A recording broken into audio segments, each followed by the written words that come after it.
de la métropole lilloise au sud de l'Oise, en passant par l'Artois. La région Hauts-de-France compte 16 restaurants étoilés, dont un 3 étoiles. Certains figurent parmi les meilleures tables de France.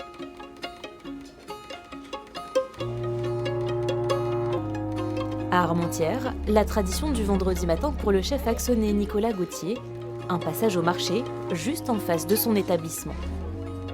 Il se fournit chez cette productrice, installée à 6 km du restaurant. Ça, c'est les tout premiers choux de Bruxelles de la saison aussi. C'est pareil. Donc on en a pris peu parce qu'en plus, je sais que l'équipe, les choux de Bruxelles, c'est un peu les jeunes, c'est un peu compliqué. Mais c'est pas grave, ça va nous permettre de faire des essais quand même, de goûter. Cette variété de pommes de terre là, c'est une pomme de terre aussi qu'en pleine saison. Carottes, c'est parce que ça, il m'en manquait un peu. Mais du coup, voilà, ça permet de prendre la température, de goûter des produits, de tester des nouvelles choses, des nouvelles recettes.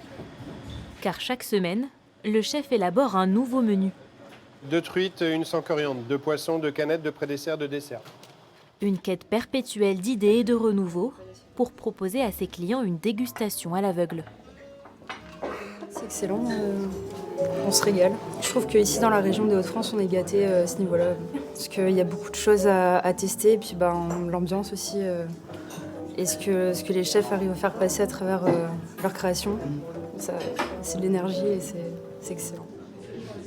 Pauvre, mais fier, voilà la devise d'Armentières, ancienne cité industrielle.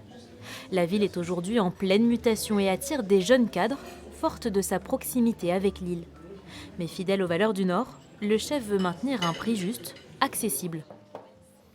Alors on continue avec une truite de l'Artois, truite de la région, qu'on a fait confire comme un gravlax, assaisonné avec graines de moutarde soufflée et crème d'olivèche. Bon appétit. Avec un menu des 39 €, il est l'un des étoilés les moins chers de France. C'est surtout bien que ça se démocratise pour être pour donner plus de possibilités à plusieurs personnes pour découvrir la gastronomie, aussi les jeunes.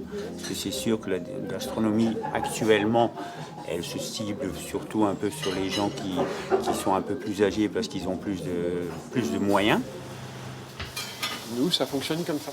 Donc est-ce qu'il est abordable? Oui, il est peut-être cohérent avec moins cher que certains autres étoilés ou des choses comme ça. Mais en même temps, ça fonctionne très bien comme ça. Donc pourquoi je l'augmenterais d'un seul coup de 20 € et puis se priver d'une clientèle qui pourrait plus venir? Une clientèle d'habitués, mais pas seulement. Après, le soir et le week-end, on a des étrangers. On est à côté de la Belgique, on est à 800 mètres de la Belgique. Donc les Belges sont les copains, c'est les voisins. Donc ils viennent régulièrement chez nous. On est sur le passage de l'Angleterre. En fait, le ferry arrive à 11h à Calais et pour aller à Paris ou pour aller à Reims, ils sont obligés d'arriver à Armentières. Et comme par hasard, ils sont à midi à Armentières. Moi, ça me va très très bien. Pour le chef natif de l'Aisne, aucun doute, le label Région européenne de la gastronomie mettra en lumière les producteurs et les restaurateurs de la région. Mais il veut surtout mettre l'accent sur la convivialité, caractéristique des gens du Nord. J'ai surtout envie qu'on soit une région de bons produits, de bonnes tables, des tables où les gens ont envie de manger, de partager des bons moments. Pour moi, la gastronomie, c'est surtout ça avant tout. Quand les gens repartent avec la banane, la sourire, comme là, les 2 clients qui sont repartis, qui étaient super contents, qui ont passé un bon moment. Je demande rarement aux clients, à la fin du repas, s'ils ont bien mangé. Je leur demande toujours, est-ce que vous avez passé un bon moment?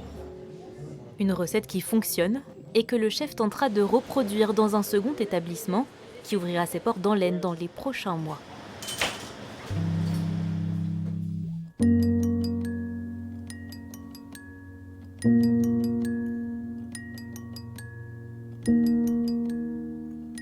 Tous les jours ici, je remercie d'avoir réalisé mon rêve d'enfance, c'est d'avoir un restaurant, c'est de pouvoir proposer sa cuisine.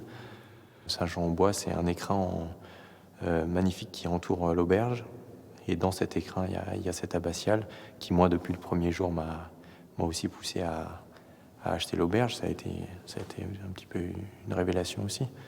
Donc voilà, un lieu paisible. Après 14 ans de cuisine triplement étoilée, dont la dernière à Marseille, Sébastien Tantot quitte la Méditerranée pour la forêt de Compiègne en mars 2020. À 31 ans, il est le nouveau chef et propriétaire de l'auberge de Saint-Jean-au-Bois. On a un poème qui vient de l'abbatiale, qui est quand on arrive à droite dans l'abbatiale, qu'on a mis en transparence aussi. Des plats très intimistes, d'une grande technique et toujours en quête de transparence. C'est un peu notre fer de lance, c'est un peu la colonne vertébrale du menu.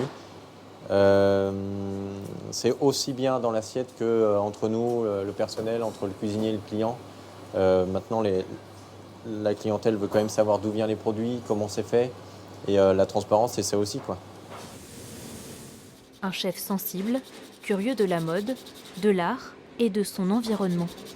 Le chef Tantôt se prête volontiers au clin d'œil à la pop culture, comme un pied de nez au code parfois pompeux de la gastronomie. Si vous allez poursuivre avec l'Isengard. L'Isengard, c'est un nom, c'est une référence à Tolkien, le Seigneur des Anneaux. Vous avez ici une tour qu'on a fait avec des fins pétales de champignons de Paris. Et donc sur le dessus, c'est des papillons de pommes de terre. C'est les papillons qui vont sauver Gandalf de la tour de l'Isengard. Une originalité et un investissement récompensé par une étoile au guide Michelin et qui fait de Saint-Jean-au-Bois une destination qui attire les curieux des 4 coins de la France et de l'étranger. Ça, c'est de l'oxalis. C'est un peu l'oseille de la forêt. C'est un trèfle très acide qui peut remplacer le citron. Et comme on fait le dessert souvenir d'une robe de mariée, avec des herbes, avec du citron, ça fait une vraie valeur ajoutée au dessert. Enfin, il faut se servir du territoire. Quelqu'un qui prend la route jusqu'à Saint-Jean-au-Bois et on parle pas de forêt, on parlerait que d'iode.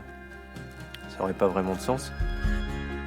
Un sens du détail qui fait de lui la relève de la gastronomie des Hauts-de-France et fait figurer son établissement sur plusieurs classements des meilleures tables du monde et le promet aux étoiles.